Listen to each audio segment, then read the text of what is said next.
Cela a été annoncé publiquement jeudi dernier lors de la première réunion du Conseil de paix porté par Donald Trump. Le Maroc va envoyer des policiers et des militaires dans la bande de Gaza. Ils participeront à la future force de stabilisation. C'est ce soir le choix de la rédaction. Et pour en parler, nous sommes en visioconférence avec Sébastien Boussois, chercheur à l'Institut géopolitique européen de Bruxelles, un spécialiste du Moyen-Orient. Bonsoir Sébastien Boussois. Bonsoir. Bonsoir. En quoi précisément va consister la mission de ces policiers et militaires marocains à Gaza ?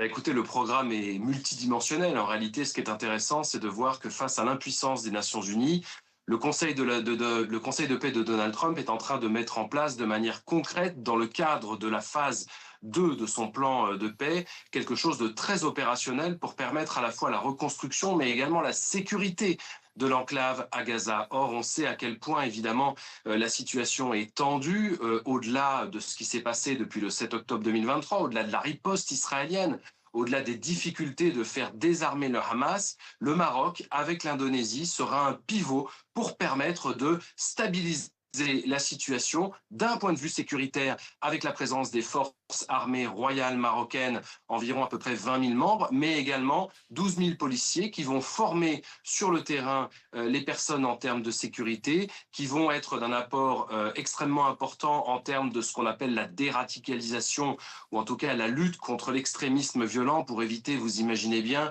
que toutes ces générations de pauvres gamins palestiniens qui ont vécu des horreurs pendant 2 ans, voire plus, aient la mauvaise idée à un moment ou un autre de devenir des terroristes. Donc le rôle du Maroc va être évidemment central, et tout ça correspond à l'histoire du Maroc depuis maintenant une trentaine d'années, de lutte contre le terrorisme, mais également d'extrême bonnes relations avec les États-Unis, au point que le Maroc soit un élève modèle pour Washington. C'est probablement ça qui a pesé dans la balance pour le rôle qu'il va assumer dès à présent. Et à court et à moyen ou à long terme, qu'est-ce que gagne finalement le royaume chérifien à s'engager ainsi à Gaza ?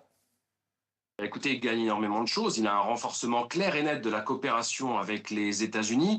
Je dirais que dans la région, c'est à peu près le meilleur exemple, et il est cet élève modèle qui montre à quel point la coopération à la fois multidimensionnelle de lutte contre le terrorisme a été d'un apport extrêmement important pour les États-Unis depuis le 11 septembre 2001, a été d'un apport phénoménal après les attentats après les attentats de 2015 à Paris, puisque le Maroc a coopéré avec la France pour permettre d'arrêter une partie des terroristes, et va jouer un rôle évidemment central sur le Moyen-Orient, parce que le roi du Maroc a ce rôle extrêmement important de président du comité Al-Quds, c'est-à-dire qu'à la fois il est en charge de la défense et de la protection des lieux saints à Jérusalem, mais qu'il œuvre aussi évidemment pour une résolution juste et durable, et puisse permettre une paix avec les Israéliens et les Palestiniens. Et je rappelle quand même que le Maroc a signé les accords d'Abraham, donc il est quelque part ce carrefour et ce pivot entre les Israéliens et les Palestiniens.